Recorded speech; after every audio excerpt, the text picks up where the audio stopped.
Hola queridos amigos, queridas amigas. Estamos en el bloque que se llama No regresaremos a clases, regresaremos a la vida. Estamos con María Angelina, ¿me deja leer tu mini CD? Vicedirectora de la Escuela Primaria 76 de Olavarría. Claro, estamos aquí. Es el tramo más grande que podemos hacer hasta ahora afuera de la casa. Especialidad en aprendizaje basado en proyectos, que me encanta, y especialista en neuroeducación. ¿Cómo estás? Muy bien, muy contenta. ¿Cómo te va las clases? ¿Online? Bien, muchas experiencias nuevas que estamos teniendo, desde la educación online como alumna y como también como docente. Estamos todos online. Hemos onlineizado. Tenemos un lindo texto. Te propongo que vamos a ver una frase cada una. Sí. Es un texto Bueno, que mandaron de Uruguay. Es de Ana Zavaro. Después vamos a leer la fuente. Y dice así. Dice, ¿cuándo se acaba el confinamiento? Confinamiento, porque estamos mintiendo, ¿no? Sí. Te toca. Cuando se acabe el confinamiento y vuelvan a abrir los centros educativos, no quiero que haya clases. No quiero que se recuperen los contenidos perdidos, ni que se amplíe el horario para compensar las horas sin aprendizaje de este tiempo. Tampoco quiero que se envíen 1000 deberes para abarcar las materias que no se pudieron dar. Cuando vuelvan las clases, quiero que los niños y las niñas no estén en el aula. Que estén al menos una semana corriendo y saltando, ensuciándose, y que vuelvan a casa con la ropa rota y los ojos brillando. Quiero que hagan barro, bailen y griten hasta quedarse sin voz. Que tomen el sol durante horas y horas, se revuelquen por los suelos y se rían hasta el agotamiento. Que se besen y se abracen sin miedo. Después de eso, y solo después de eso, que puedan reunirse con sus compañeros, compañeras, maestros, maestras, para reflexionar sobre la experiencia que han vivido, como impacto a cada uno, sus familias, su barrio. Que expresen su comprensión, dudas, sentimientos, anhelos, que puedan escuchar a los demás, que recuperen el maravilloso hábito de mirarse y tocarse, que sientan que aunque muchas cosas cambian, otras permanecen. Cuando acaba el confinamiento, quisiera que nos planteemos si es más importante aprender las sumas con llevada o las reglas ortográficas a toda costa, sin tener en cuenta para nada el contexto personal, familiar, social que vivimos, o si tiene más sentido nutrir aquello que nos hace seres humanos más solidarios, compasivos, comunitarios, soñadores. En definitiva, lo que realmente nos puede salvar ante cualquier situación. El texto es de Ana Zavaro y fue tomado del muro de Fernando Bri, psicólogo de Uruguay. Su Facebook es tdh.uruguay. También tiene una página web que se llama Psicólogos, raya a la mitad, no sé cómo se llama. Guión medio. Guión medio, gracias. Montevideo.com. Y ahora que está Angelina con nosotros, me gustaría retomar al inicio. Dice la Ana Zavaro, no quiero que se recuperen los contenidos perdidos y que se compense el horario para compensar las horas sin aprendizaje. Y tampoco quiero que se envíen 1000 deberes para abarcar las materias que no se pudo dar. ¿Qué te opinas tú de recuperar a todo costo? ¿Hay algo que podamos pensar mejor? Porque si no va a ser un infierno. Yo creo que ya se está pensando. Ya desde los líderes y desde, digamos, la provincia y los ministros están pensando y repensando absolutamente todos los lineamientos, de manera que no creo para nada que se vuelva con ese afán de recuperar los contenidos. De hecho, estaba mirando que el ministro de Educación ya ponía en tensión Bien. el tema de dar por aprobado un año. Bien, ¿Sí? porque le iba a decir, señor ministro, que nos mira ahora, por favor, dele a todos que pasen el año, porque este estrés, yo vi niños que llamaban a su papá desesperados por WhatsApp, papi, voy a perder el año, voy a perder el año, niños pequeños, no hay tal cosa, debe pasar a todos, eso no importa nada, porque esos niños, esas niñas aprendieron mucho más durante esta cuarentena, aprendieron de la vida, de sus papás, mamás, de cosas muy profundas. Así que eso es la primera cosa. Y no esta cosa de ver, no va por allá. Y me agrada que ya se está pensando, ahora cosas van rápido, ¿no? Este texto tiene apenas 15 días y ya lo están implementando, parece. Me parece fantástico, no lo conocía el texto, tiene muchos conceptos interesantes.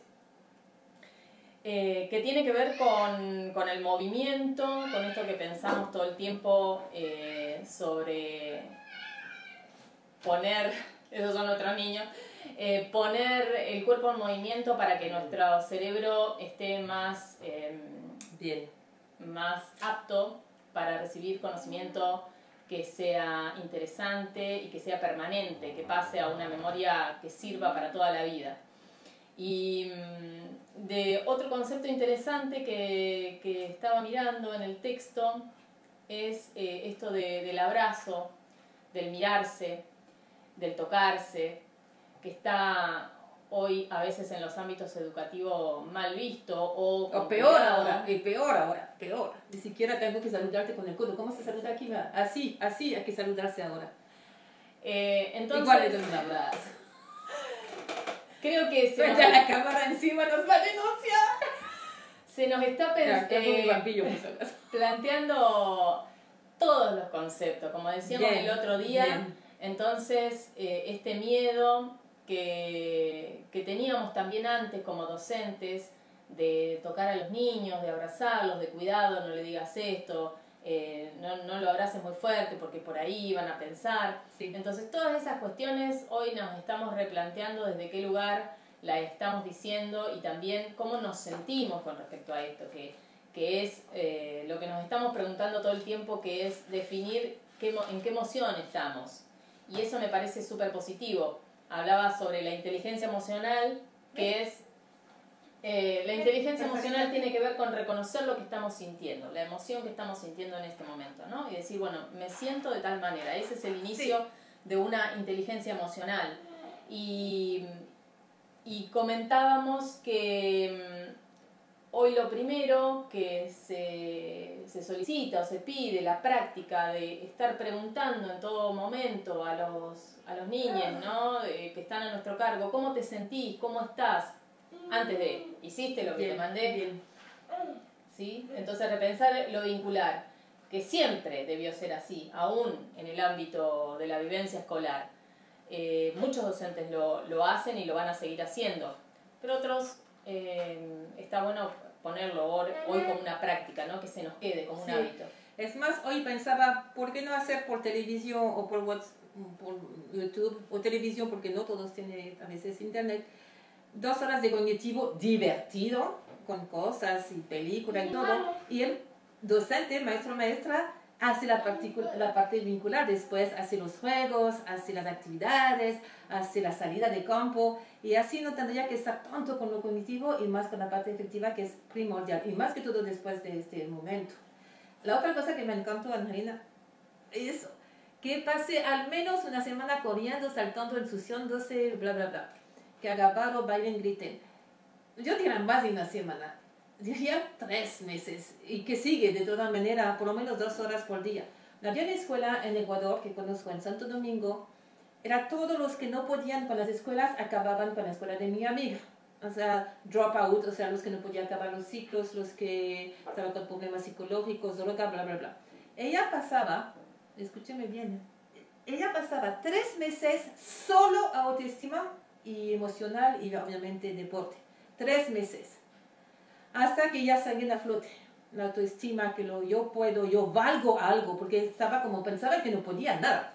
Y después decía que hacía la currícula en 6 meses. O sea, era de lo menos. Así que la parte de correr y todo eso, déjele un buen rato. Y la parte emocional, incluso si toma 3 meses el proceso, ningún problema. Acuérdese, después te va a hacer lo que sea de contenidos muy rápido y con ganas y no va a ser de memoria, no va a ser tareas, va a ser actividades, va a ser divertido, va a ser a base de, oye, tantas cosas que te puede hacer. Yo vi películas, hay muy buenas películas educativas en Argentina, por ejemplo. O sea, hay cosas que ya se hacen. Sí, ahora sí, YouTube está lleno de ejercicios cortos de qué hacer, de actividades. Hoy yo vi, se llama Channel Octavo Pétalo, es en español, lo pueden hacer, es de Clary que nos ve ahora. Y sigamos con el texto. Ahí había una cosa más que me encantaba. Él plantea qué es la prioridad en las escuelas. Sumas conllevadas, reglas ortográficas o ser un ser humano, con su contexto personal, familiar, social. ¿Qué deseamos? Decía, regresar a un ser humano más solidario, compasivo, comunitario, sonadores. Mira, si está cuarentena, el precio es llegar a eso. Mira, no es un precio, no es regresar a clase, es avanzar. No vamos a regresar de toda manera, por si acaso. No vamos a regresar a algo que no funcionaba y ha pasado tantas cosas. No. Vamos a dar un salto adelante. No vamos a ir a... ¿Quién quiere ir atrás? ¿Quién quiere ir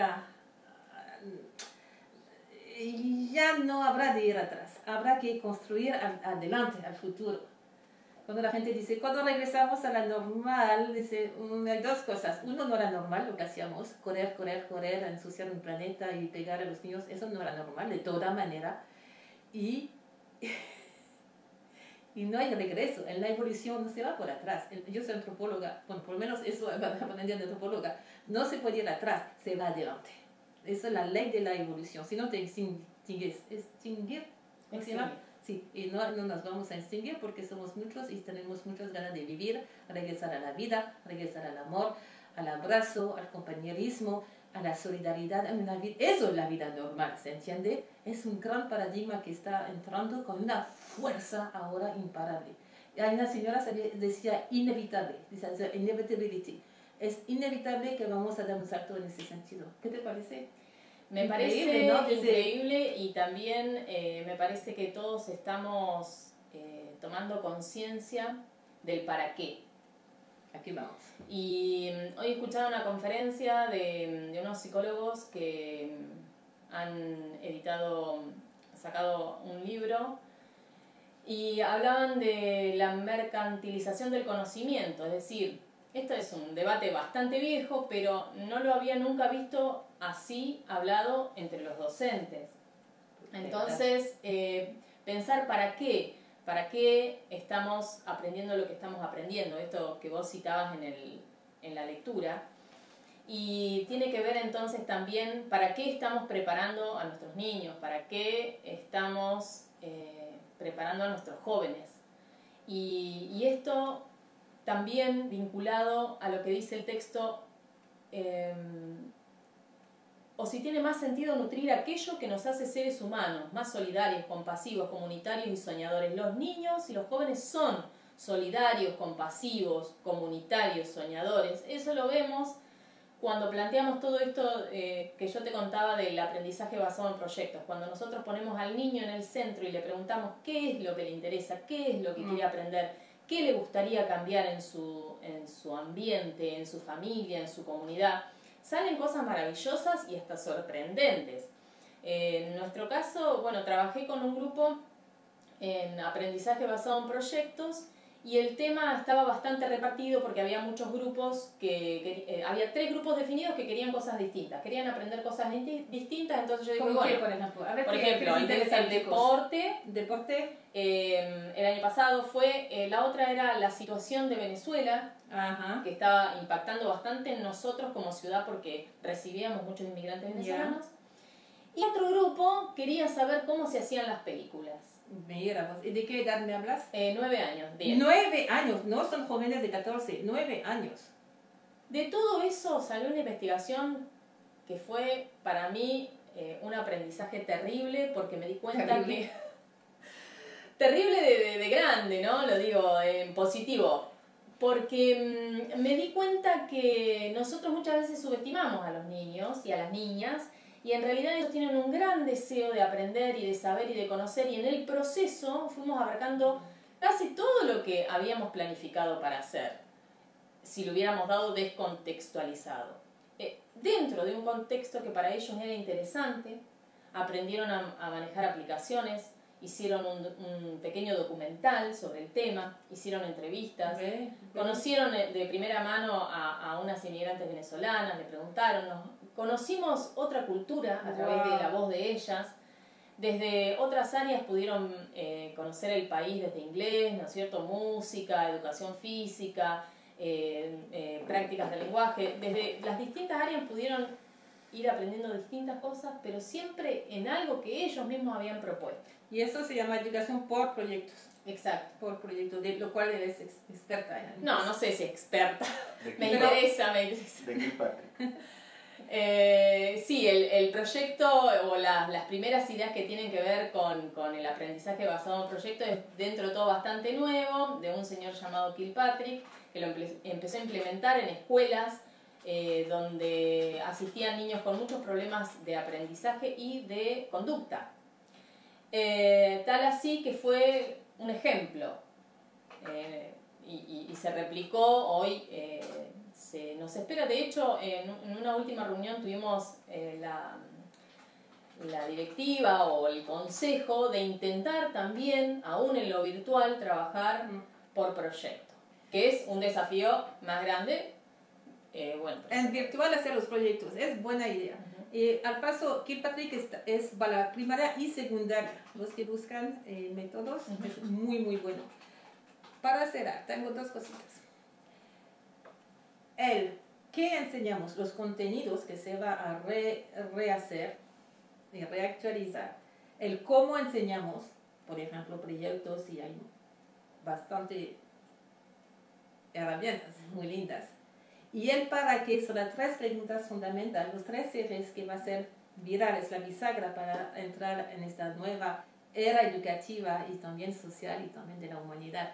Eso lo vamos a ver en el próximo video para que sepan que va a seguir este tema muy interesante.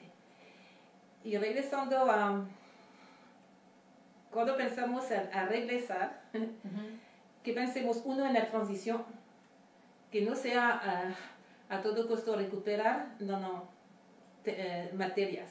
Primero hay que recuperar la autoestima, la vida, recuperar que sí soy bueno, recuperar un ser humano. Eso es lo primero. Después recuperar la parte física, la parte emocional, y después lo conectivo, después los 7 pétalos, y lo verde, la ecología, y hacer los oficios, y arte, expertarte, y la parte de conexión personal.